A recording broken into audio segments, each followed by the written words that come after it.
Alright, this video is called The Worst Episode from Every Star Wars TV Show. Let's get into it. I found the worst episode from every Star Wars TV show based on the ratings Oh, there is no worst episode of Andor. What do you mean? No, I'm kidding. and how entertaining they are. And I'm gonna go through them all in this video, with the episodes getting worse as the video goes on. Trust me, some of these are bad. Let's start off with everyone's favorite Star Wars show, The power of one! The power of two! The power of many! Clone Wars. Now, most of you would probably say that the worst episode is something from the Martez sisters arc in Season 7. I would. Fuck, I hated that shit. Why did they put that in the last season of the show?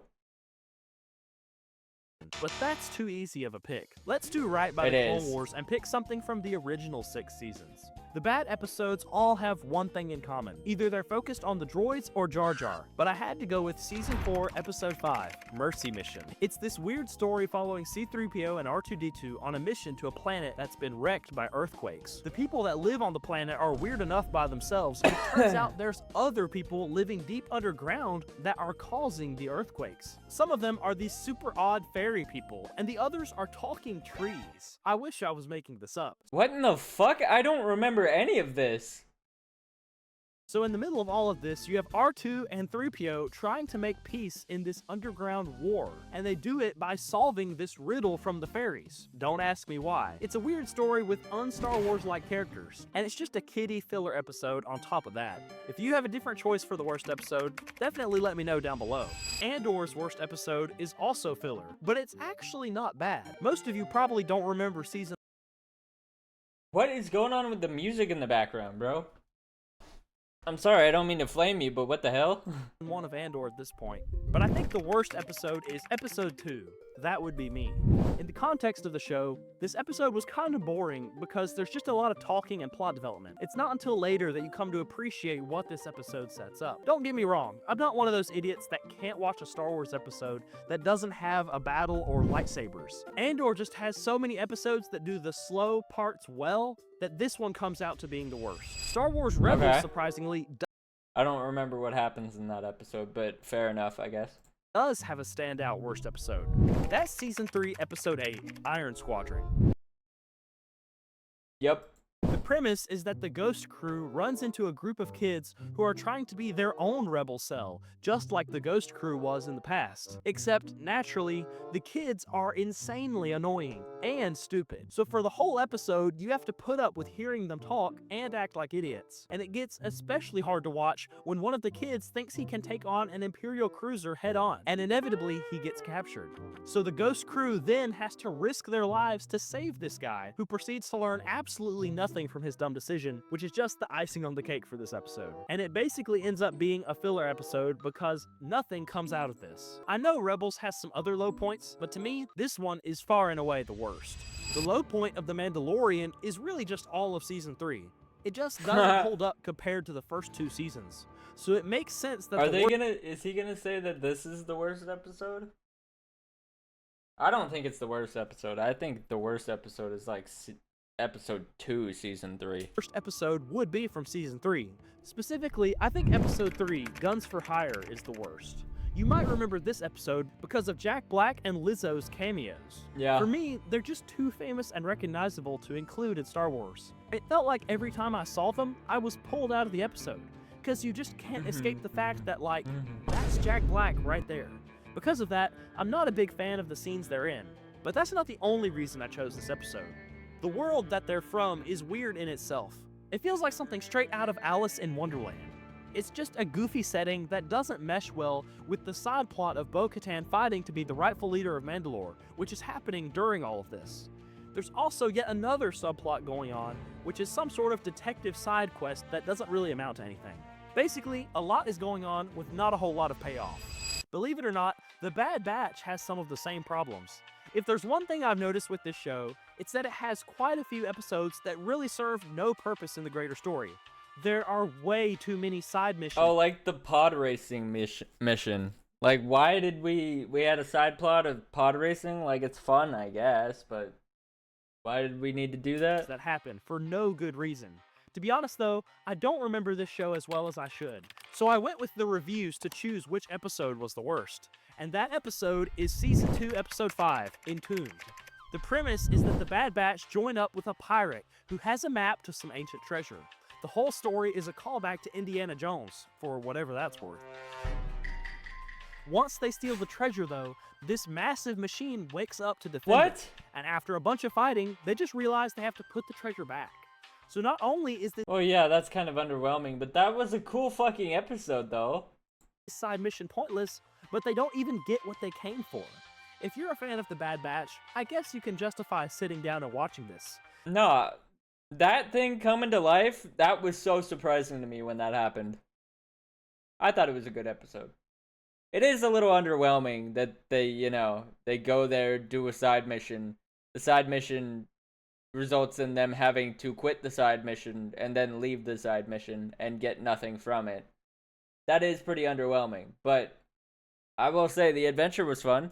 But I wouldn't willingly sit down for 30 minutes to watch this ever again. Sometimes I feel that way about the Tales shows, but at least they're short, and generally the stories are entertaining. Well, most of the time. Possibly the most boring piece of Star Wars content I've ever watched was Tales of the Jedi Episode 1, Life and Death. This episode was a completely unnecessary backstory to Ahsoka's childhood.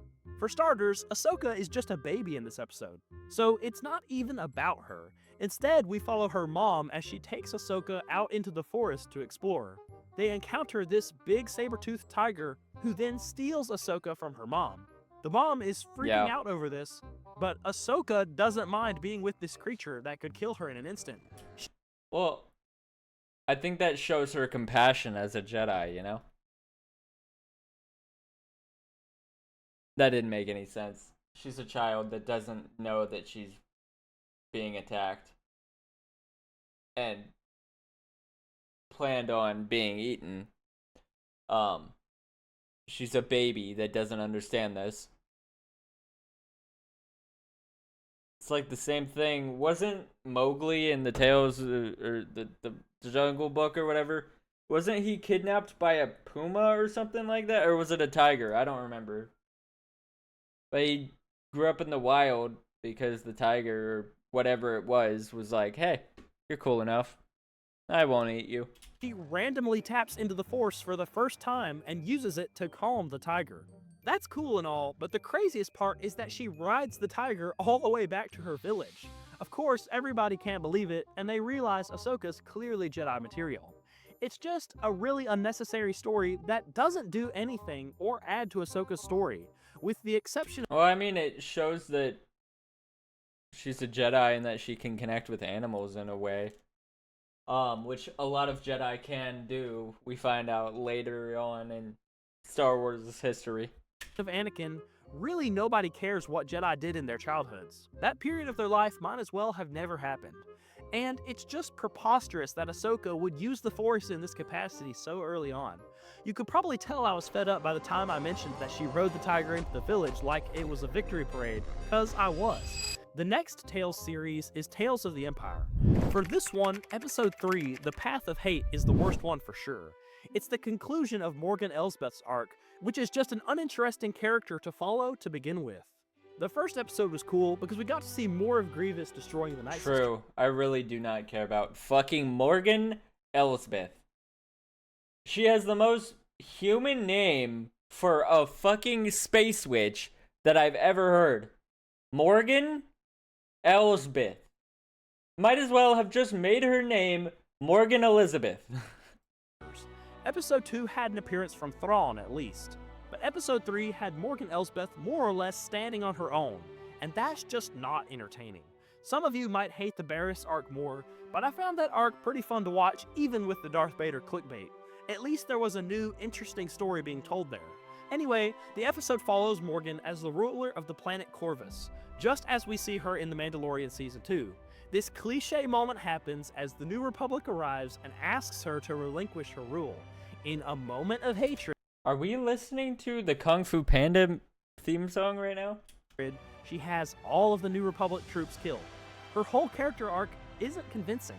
It's like we're supposed to feel bad for her after Dathomir's destroyed, but then she becomes this basic character that only cares about revenge and dishing out pain. Like, girl, it's been almost 30 years since that happened, and now you're just a sucky ruler. Admit it, your life has been completely useless. I really don't think we needed all of that backstory to understand Morgan Elsbeth as she is in The Mandalorian. Just one episode probably would have been enough. The last Tales show we have so far is Tales of the Bro, I almost forgot that this existed. It was a good show, too. But I almost forgot that this existed. Holy shit. Underworld. Both arcs were very predictable and just mid overall. They played it so safe with the Cad Bane story that there's not anything bad I can say about it. The worst episode is probably One Warrior to Another, the end of the Ventress arc. Ventress and the kid Jedi just randomly come upon this house in the middle of the desert. It's just an old guy and his daughter living alone. What really surprised me was that the man was actually a veteran of the Clone Wars, and he fought for the Separatists. I never really considered that it wasn't only droids out there fighting the clones. Unfortunately, this episode doesn't really explore this at all. Instead, Ventress is supposed to solve the old man's beef for him. Some random local aliens have been— Well, I mean, it was only droids that were fighting the clones. Yeah, that is true.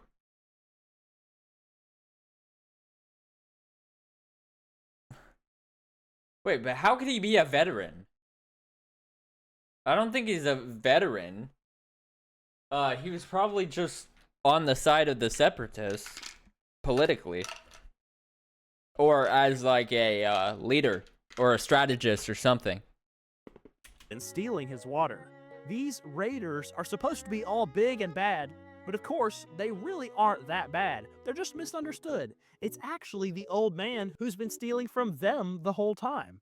Basically, the idea is that Ventress is coming closer to being a Jedi by using her diplomacy skills or something. And then they messed up the ending after all that. Instead of getting to see Ventress see Quinlan Voss from far away and truly feel the weight of not being able to be with him, she just lets her Jedi friend walk away, and Ventress goes away into the desert. It's not a terrible ending, but it definitely could have been better or more emotional. It's not just endings that can fall flat. A lot of times, the middle of a series can really suck because it just doesn't have any momentum. That's what happened with the Ahsoka show in episode 3. For one thing, episode 3 is just over 30 minutes long.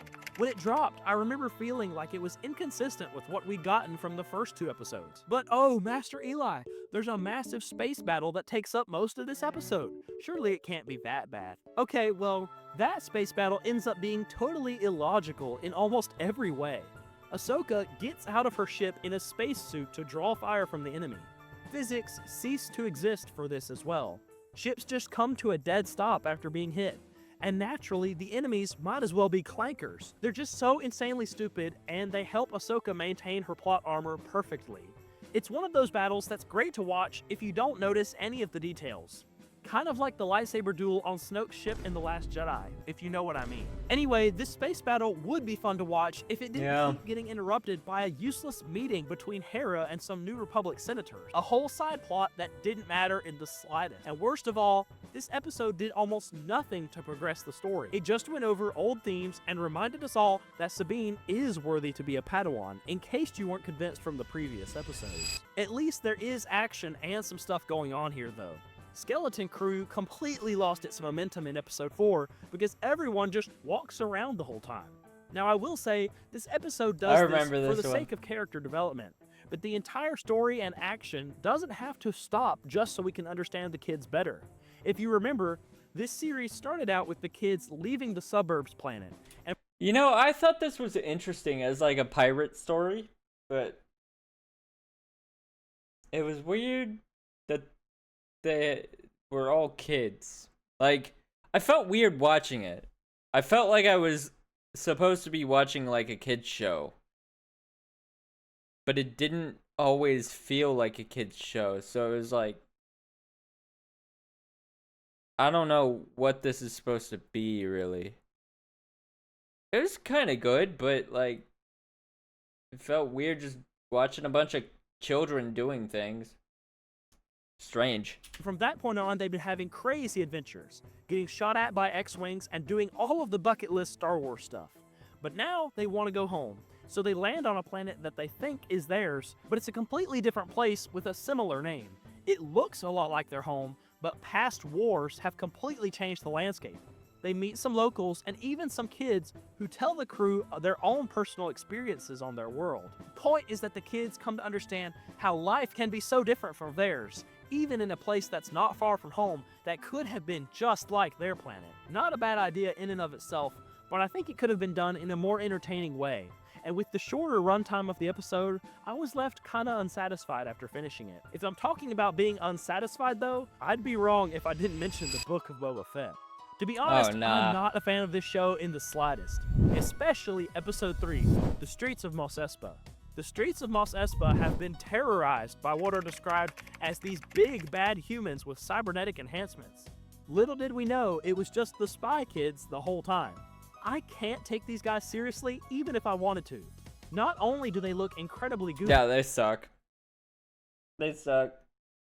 And I think they wanted to make a Boba Fett season 2 and then realized, yeah, even if we try to do that, we can't put these characters in it because nobody actually likes them at all. but they add insult to injury by— I like the guy who spins though. I think it was the guy with the eye implant thingy.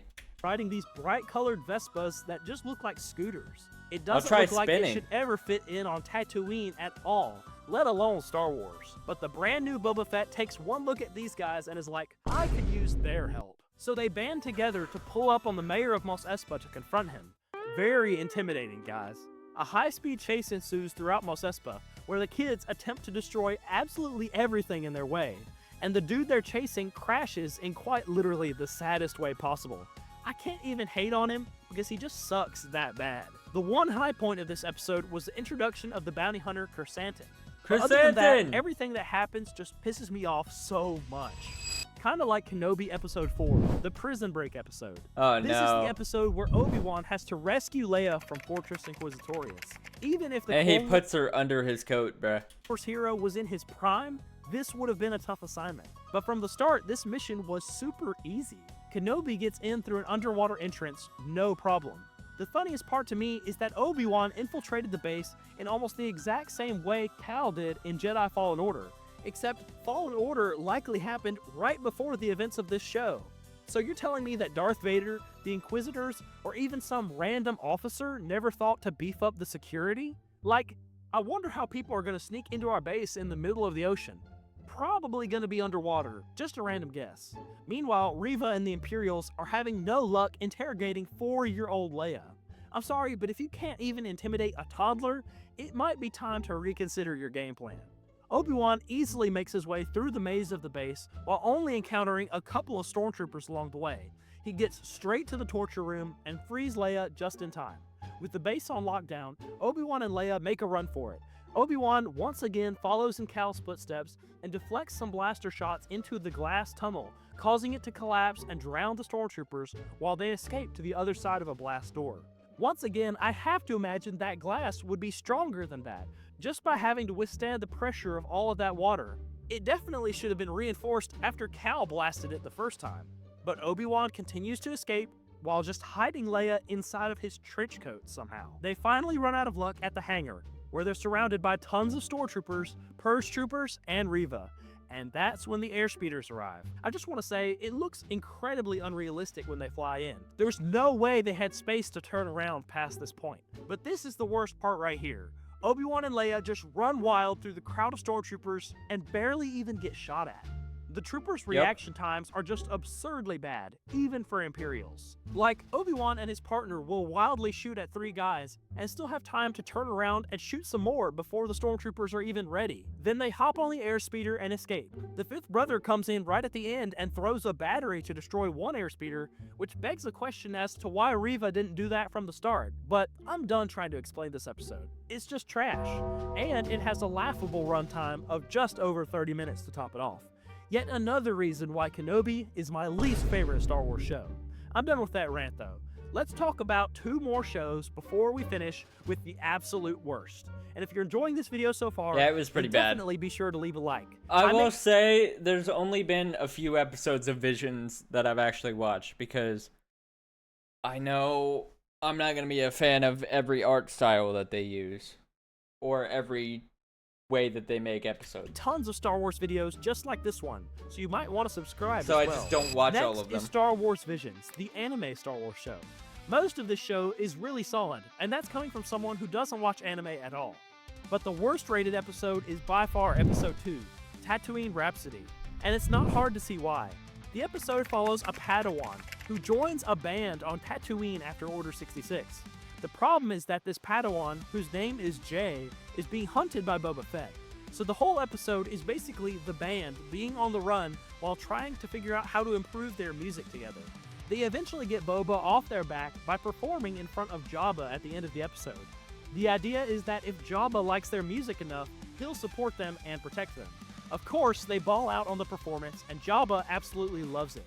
It's not a terrible episode, but it's way different than all of the other Star Wars Visions episodes, which mostly focus on massive lightsaber duels and crazy scale fights. Finally, there's the worst episode from Star Wars Resistance, Oh, nah. which is Season 1, Episode I forgot 12. this show existed. This show is generally directed at kids, and it's pretty consistent at doing its thing. But this one is way lower rated than the rest, and it's easy to see why. The whole episode is about one of the kids finding a weird sea creature and deciding to keep it as a pet. So of course, the monster causes chaos all over the Resistance base. There's really no action in this episode at all, and the whole thing is about the kid learning a lesson. Nothing special. So now all we have left is the single worst episode from a show in Star Wars history.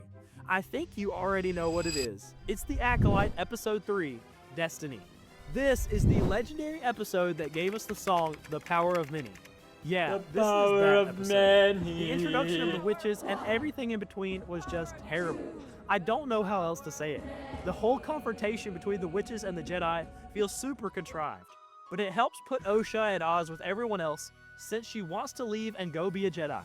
So her sister does the only logical thing to keep her around by burning down the whole witch fortress. Yeah, we get to see makes sense. a ton of stone burn in seconds, like it was wood.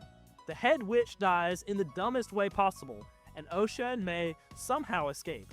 When I first watched it, I thought it might have had some potential to set up the rest of the show, with the sheer amount of unanswered questions and foreshadowing details there were. But knowing how the show wrapped up makes this episode much worse. The backstory was unnecessary, the writing and the dialogue is trash, and the fire is completely implausible. And it's not even clear if the story is being told inaccurately on purpose from Osha's perspective, which would have been cool. Anyway, which episode is the worst in your opinion? Let me know in the comments. So with everyone in Kaizenat circle being Yep. Let me know which episode of Star Wars you think is the worst. Not in terms of the movies. Well, I mean, you can tell me in terms of the movies too, if you feel like it. But I mean in terms of the shows.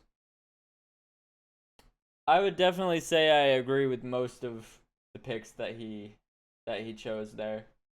Anyways, go subscribe to him. The video and the channel is going to be linked in the description, and go support them if you can. I'd appreciate it. I'll see y'all later.